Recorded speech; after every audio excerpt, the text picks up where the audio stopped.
Well, evening, folks. Old Buster coming to you again with another story. This is called Denver. Well, Leonard the Crusher Banks fell down right smack dab in front of Hired as he was chasing the Rattler, slithering away into the scrub out back of the airport in Denver. Now, Leonard was 3 sheets to the wind and snoring real peaceful like when Hired up and ambles over to where he fell down in a hollered out place in the sand. Well, Hired done caught up 2 4-footers by this time and was tying up the tow sack when old Leonard began to fight in the air. When Hired took off his jacket and put it under Leonard's hide, the boy calmed down considerable like. Well, Hired looked Leonard over real good to see if he was hurt bad or just had a snoot full. Sure enough, he seemed to be in good shape and not nary a scratch on the boy except a goose egg on his noggin. About that time, Jesse and Buster walked up and began to ask him what was going on. What done happened to that feller, they asked Hired. Well, Hired told him he sure didn't know, but the feller just walked up and fell right down where he lay. Well, Hired asked the boys where Walter was, and they said he was off with some fellers he met in the parade they had downtown in Denver riding a gray. Said that'd bring him on back about sundown. Well, Buster went on back to the ford and got some water for the feller and figured they had ought to try to get him up. Well, Jesse stood over the feller and to shade him some, shade his old hide, and Buster began to wiping his face with the water. Well, Leonard come to and was batting his eyeballs and rubbing the knot on his hide. He looked up and with such a quizzical look in his face you ever saw, and asked Hired who was Mutt and Jeff. He was talking about Jesse and Buster. Then Leonard seed Hired with the tow sack and muttered something about if and he knowed who thunked him on his aid and left him in the desert. Well, the boys got Leonard up and into Buster's ford and turned on some air, and Leonard got some air on him and refreshed a little bit where he could talk. Buster drove over to a drive-up coffee shop and got some coffee for Leonard, and Hired throwed his tow sack in the back of the ford. Well, after a bit, Leonard began to talk sensible like, and Hired asked Leonard how he come to be in the desert and why he was so snockered like he was. Well, Leonard said he was conked on his hide and left in the desert, and all he had to drink for 2 days was a bottle of old McBrayer he had with him. It was a wonder the quart bottle didn't break when he was rolled out in the car as he was. He sure didn't remember much after he left out the casino, and 2 fellers come up to him and acted like they wanted his autograph. Now, Leonard was a top contender fighting for the world championship in the middleweight division, and his last fight was the one that set him up for the championship. The last thing he remembered was that one of the fellers told him he should have throwed the fight. Leonard woke up out in the High Plains desert with nothing but his bottle of old McBrayer and his boots.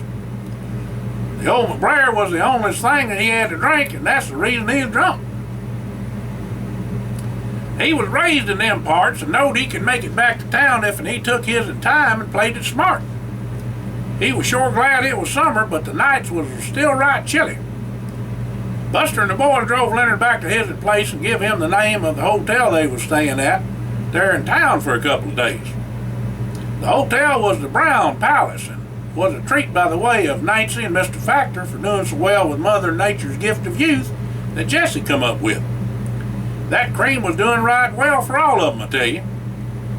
Well, the boys headed up that way from Amarillo for a little trip just to get away from it all and spend some time together, since they didn't get much time for that nowadays.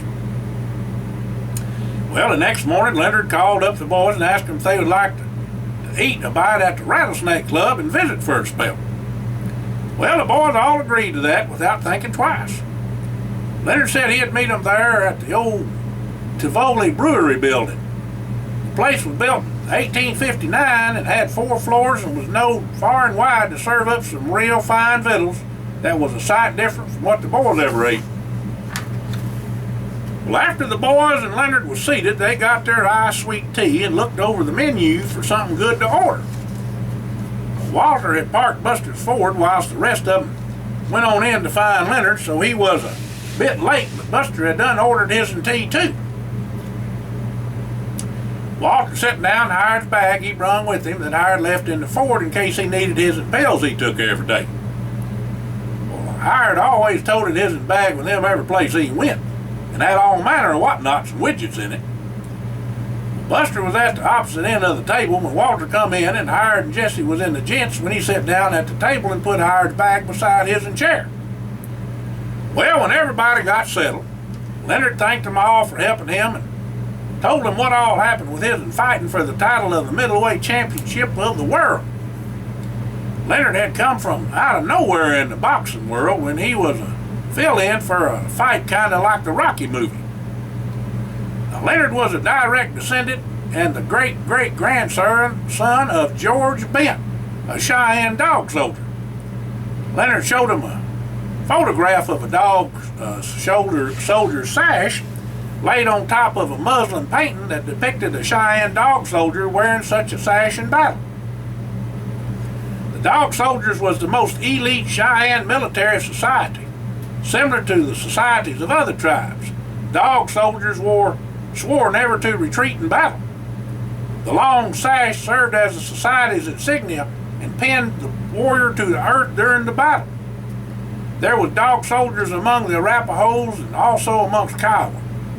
Headmen of all these tribes wore sashes made of buffalo skin worked with porcupine quills and beadwork. Only hayed men and brave men could wear this sash. It's called a dog rope. On one end there's a sharp pin 8 inches long. And in a fight these hayed men were supposed to stick this pin in the ground and not run off none. Anyone could pull this pin out and hand it to the owner. At the same time, the person pulling the pin must hit him with a whip to make him leave, said George Bent in one of his letters. Now, George Bent was a Cheyenne dog soldier and the son of William Bent, a white trader, and Owl Woman, a Southern Cheyenne. Born in 1843, Bent was raised in both the Cheyenne and white worlds. He received a white man's education and served in the Confederate Army at the beginning of the Civil War. He returned home to Fort Bent and the Southern Cheyenne Village in 1862. Bent was living in Black Kettle's village at Sand Creek when it was attacked on November 29, 1864. Although wounded, Bent made it to a dog soldier encampment 50 miles away. From then on, Bent lived with the Cheyenne and rode with the dog soldiers on the retaliatory raids on white settlements. So Leonard come by it honest, not to cut and run. In this here fight, some feller and his henchmen come into his dressing room and told him to throw the fight and they'd give him $50,000.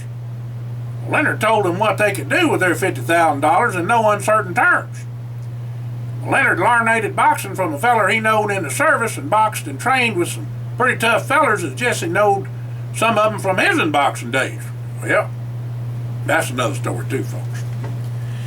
Anyhow, Leonard whooped the feller he was boxing in Las Vegas and then come back to Denver where he was from. He done his own managing and set the fight for the title match there in Denver a few days from now. Now this all happened pretty darn fast in Leonard's opinion to be a coincidence, and he reckoned somebody didn't want him in to fight for the crown. About that time, Leonard reached down for the bag he brung with him, but got Hired's instead of his'n. He was going to show the boys his and Grandpa's dog soldier sash that was handed down to him, but when he reached into the bag, there was a dingus carrying on a body he didn't see. Well, Leonard dropped that bag like a hot potato for short. It was Hired's bag that Hired had put in tow sack in with them 2 4-foot rattlers. Well, Hired jumped up and caught up them 2 rattlers like there was nothing to it. Well, Hired done see the glass tank where the restaurant had a display of rattlers for the customers, and after he caught up them 2 rattlers, there was slithering out of the tow sack headed straight for it. Now, if that wasn't a sight to see, I tell you, make a feller scratch his head, like I'm a-doing now. Here old Hired was with them 2 rattlers a-hanging down whilst he was a-holding them up behind the hay, a-walking across that restaurant. Now, every one of the folks there eating sure enough had a bead on him, I tell you. Hired seen folks getting up and moving away as he went for the tank. Now, about that time, the manager come out and Hired told him to open up the lid on the tank. The lid was locked, and when the manager opened it, Hired put both them rattlers in the tank and told the manager he had 2 more for the folks to gawk at, and for free. Lord, that Hired and them critters. Well, all them folks went to clapping, and a few even said a few words to Hired on the way back to the table. The manager come over and told them that whatever they ordered was on the house. All the boys and Leonard thanked him, and everybody went on back to eating and visiting. Whilst Leonard and the boys was a-talking, Leonard invited the boys to be his guest at his boxing match on Saturday, just 2 days away. Well, the boys decided to stay on and go see the fight and help Leonard any way they could. Walter spoke for all the boys and told Leonard they sure did appreciate his invite and would certainly take him up on it. They all agreed the main thing was to see who flung the chunk on keeping Leonard from fighting and who thunked him on the noggin, because they probably would come back to finish the job. Well, after they finished a fine meal with a little fried rattler for an appetizer, the boys followed Leonard back to his training site, which was an old warehouse converted to a gym by the local boys club. There was young'uns a-learning to box, some pretty good wannabes, and a few journeyman professional boxers there too. When Leonard come in, everybody greeted him with a howdy or a wave, and a feller named Ike come over and told Leonard that some fellers come by and was asking questions about Leonard. Now they was getting down to it. Them thugs was sure enough on Leonard's trail, and seemed like they was dead set on getting to Leonard and put him out of commission. Well, whilst the boys was there with Leonard, his trainer and a doctor come over and checked him out to see if he was fit for the fight. That old McBrayer saved the day for Leonard, and he done recovered from his little jaunt in the High Plains Desert. His goose egg was about gone, and that wouldn't interfere with the fight neither. The feller Leonard was to fight was a feller from England named Alan Minton. Now, he was a good fighter and an Olympic champion bronze medal winner in the '72 Munich Games. Problem with him though, was he was prone to cuts. Minton had quite a few fights stopped because he was cut up too bad, and not because he got whooped though. Leonard was really looking forward to the match and said if he won, he wouldn't fight any longer but would retire. He just wanted to show folks an Indian could do it just like Jim Thorpe did in his athletic career. The boys visited with Leonard every day at the gym and went to supper over to his house too. Leonard wasn't married but had a girlfriend named Thomasina, a Kiowa Indian princess. And she was a right fine cook and pretty as a picture, I'm telling you. She was 3/4 Kiowa and 1/4 Cheyenne, and they planned to be married up with the money he'd make from the fight and start a business too from his winnings. He had some kind of ID to use the IBM computers that Jesse invested in for the boys. The fellers that come up with something called DOS was Bill Gates and Paul Allen. Leonard was going to go in with them to make a new operating system called Windows. Well, Jesse told Leonard that they would put some money into that too if and they could, and Leonard said he would see to it with Bill and Paul. Well, it come up to fight day, and everything was running pretty smooth like. Leonard was in tip-top shape and raring to go. Alan Minton was in town, and the boys went by to see him spar a few rounds, and Jesse told the boys that the feller was right good, but so was Leonard. It sure would be too close a fight to call, and a tussle it would be, that's for certain. Well, that afternoon, Jesse see 2 fellers a-poking around by the dressing rooms where the fight was to be held at the Ameristar Casino. Jesse just happened to be a-walking by on his way to give Leonard some concoction he come up with to help his hands in the boxing gloves. Well, Jesse hollered at the 2 thugs, and they split up and went in 2 different directions. Well, Jesse followed the one that hated outside and wanted to see where he was going or what he was driving. Now, the other feller went back into the casino and got lost in the crowd. Well, Jesse lost the feller when he jumped into a van and took off. The plate was from Vermont, but Jesse couldn't get the number off of it because it was covered up with mud. Well, Jesse told the rest of the boys and Leonard what all happened, and they said they would be on the lookout for any shenanigans that might be going on, and told Leonard to be right careful too. Well, the fight started at 7 p.m. at the Ameristar Casino and was broadcast on all the sports channels. The bell rang right on time after the announcer introduced the 2 fighters. Now, old Leonard was taking it to Minton, and they both was trading licks that would fell him you. Both them boys could take a lick, and each one of them was staggered a bit after one big flurry in the first round. You could tell this was going to be one big slugfest, and not nary one of them was going to back down from the other, and I'm telling you. Boy, oh boy, it was toe-to-toe in the second. Leonard had cut Alan Minton with the right hook and followed with the uppercut that sure loosened up a few teeth when he had Minton on the ropes. Then out of nowhere, Leonard began to stumble without being hit and fell to the canvas out cold. The referee stopped the fight and declared Alan Minton the winner. Well, after Leonard come to with the doctor working on him, he was sure upset about not being able to finish the fight. Leonard said he only had a swig or two of water out of the bottle at ringside and spit that out too. Now Leonard was thinking he might have had some problem with the caulk on the hide, and that's why he fell out. Well, whilst all this was going on, Buster got the bottle from ringside and asked the doc if he could have it tested to see if something in the water could have affected Leonard. The doc said he would, and it would be a day or two before he had the results, but he would rush it. Well, Hired Walter was back out to ringside too and spied a piece of paper, a laundry tag really, that was at the edge of the skirt on the ring and had been partially pushed underneath it. Well, Walter got it and read the name of the laundry and told the boys they was on the case now. The boys all agreed to help find out what happened to Leonard and would get right on it the next day.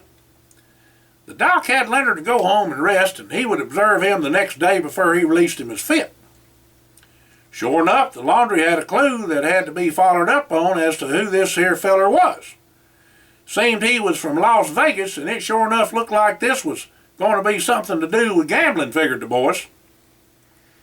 Well, the boys told Leonard they was a-heading for Las Vegas, but would be in touch or be back in a day or two. The boys got in and went to where the feller lived after tracking him down just using simple common sense. Guess the feller figured he didn't have nothing to worry about on that score. The boys seen the feller going into his apartment and decided to have a talk with him about his actions dealing with Leonard. They was expecting trouble, and Buster was sure enough up for it, I'm telling you. Walter breathing fire too. Well, Jesse knocked on the door and told the feller he was from the city code enforcement department and had to ask him some questions. When the feller opened the door, Buster and Walter grabbed him and swatted him good and tied him up. The feller was fighting mad but couldn't get it loose, and then is when the boys began to question him a bit. At first he wouldn't talk none, but Buster convinced him to spill the beans from a little trick Devane had showed him on the little tussles they had a time or two. The feller said he was working for a gambling outfit out of Las Vegas, and a lot of money was bet on Minton, and they knowed Leonard might not whoop Minton, but could cut him up and stop the fight. That just wasn't going to happen, so they went to work on Leonard. They wanted to put Leonard out of commission. They had another feller lined up to fight, and they had rigged it so they would make a pile of money on the outcome. Well, Buster told the feller that they was going to have the fight ruling overturned and reschedule the fight with no interference, as he was going to jail.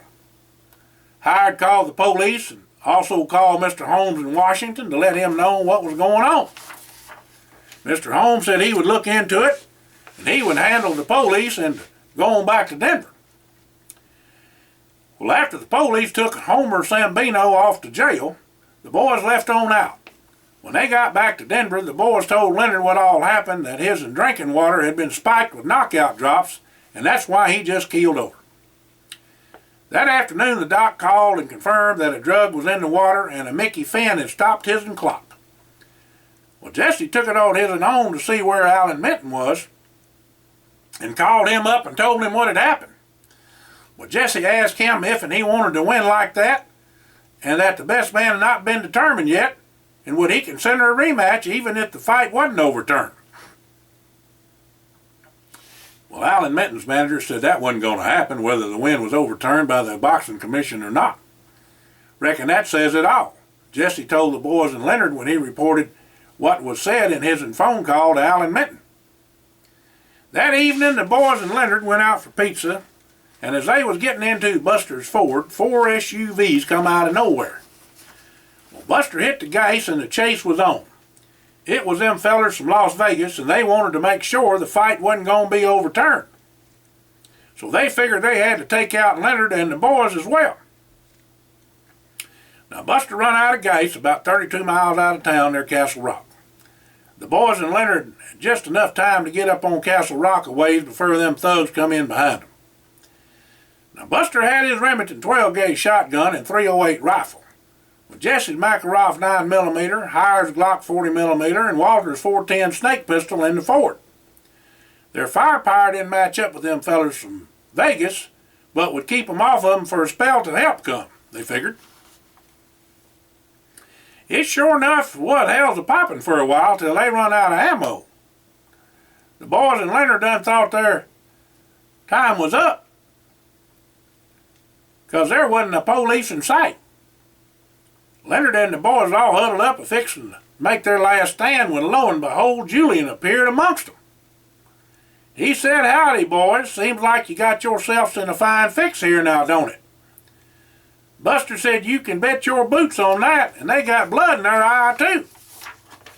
But Julian said not to worry none, 'cause if you take a gander out over on the ridge, you'll see old Black Kettle and his dog soldiers painted for war a sneaking up behind them thugs. Well, sure enough, them thugs was took out one by one till the odds was whittled down some, and then Black Kettle's war whoop could be heard far and wide. The attack come hard and fast, and not nary one of them thugs was left a standing or breathing for that matter. Well, Julian looked over to Leonard and told him his people and his granddaddy would always be there when he needed them, and then him and all the Indians just disappeared. Wow. Now Leonard just about dropped his teeth and swallowed his tongue both when all this happened, I tell you. And Walter told him to just hold the line, and they would tell him a tale about all this when things got settled down. Remember folks back on that trip they had there at Crow Creek. Well, after some questions and a phone call to Mr. Holmes, the boys and Leonard was let go and the Ford got gassed up and they went on back to Leonard's place. Now the boys recounted what all happened to them at Crow Creek and told Leonard that there was no explaining some things in this world, but they was sure enough real all right. Now Leonard was sure enough bumfuzzled, and he had him one of them epiphanies they call it. He was a changed man, that's for sure. Now after a night's rest, the boys met Leonard at the gym the next day and was about ready to say their goodbyes when Allen Minton walked in. He looked at Leonard and told him there just couldn't be no rematch for the title, but they had a score to settle. If and it was all right by him, they'd settle this once and for all and see who would win. Both of them men just had to see who was the better man and know they'd each be tested for their best. Things got set up just about like the fight of the night. Night of the fight, excuse me, folks. Wasn't no TV cameras, though, or reporters neither. Just the boys and the local fellers there at the gym. Now, Allen Minton did bring his people as well, but nobody else was invited. The bell rang and the fight was on. Just like a regular fight. It was to be 15 rounds. It was about like they'd left off the night of the title fight in a slugfest. Them two fellers could throw a punch and take a punch too. About the time you figured one of them was done for, he'd come back strong and the other would back off and get his and win. That went on for 15 rounds. At the sound of the bell of the last round, both Leonard and Allen had knots on their heads and dripping blood, but both was still a-standing. There wasn't no stopping the fight for cuts, only a knockout or throwing in the towel. Well, standing there in the middle of the ring, them two men knowed they'd give it their all and was satisfied they'd each fought the best fight of their lives. There just wasn't no more to give, and ain't no quit in 'em. Well, Allen and Leonard shook hands, and Allen told Leonard he sure had all he wanted of him, and Leonard told Allen the same. They both just grinned and hated for the showers and to be doctored some. Well, after dressing, Allen come over to Leonard and handed him an envelope. He told Leonard he deserved half of his winnings, and he just couldn't live with himself if he didn't split it with him. Them two men looked each other dead in the eye as they shook hands with a respect so deep it couldn't be measured, friends for life. They both knowed that they traveled in different circles, and their lives was considerable different, but would always have a bond. Well, Jessie had eased over and called Thomasina at the beginning of the fight, and she watched it from the back of the gym in the office with a bird's eye view and a ringside seat, you might say. When Allen left out, Thomasina come up to Leonard, and with her eyes just a-misting. Leonard handed her the envelope had an envelope to Hired and asked him to open it since he was the one that saved his and bacon for this day to be had.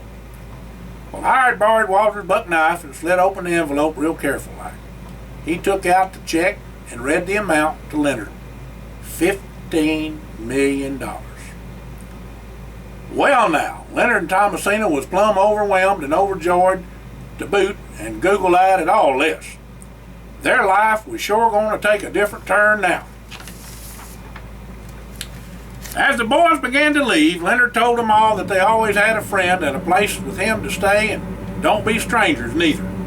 He was right proud to have met them all and would forever be grateful for what they done for him. After the trip, the boys were settling back home. The boys each received a package from Leonard. It was 3 months from when they was out to Denver, and a letter was with each of the packages. Leonard asked that all the boys get together and open their packages at once. Well, Sunday after church, the boys and their folks all got together at Buster's grandma's house for Sunday dinner and to open their packages so everybody could see. By this time, nothing much surprised any of their folks, let alone the boys, so they shared these experiences together. In each package was a handmade dog soldier sash made of buffalo skin worked with porcupine quills and beadwork, just like it was done in the old days. Taped to the pin, and on the end of each sash was a card, and it read, "Hold the line." The boys' motto from now on, hold the line. Y'all have a blessed day. It's old Buster coming.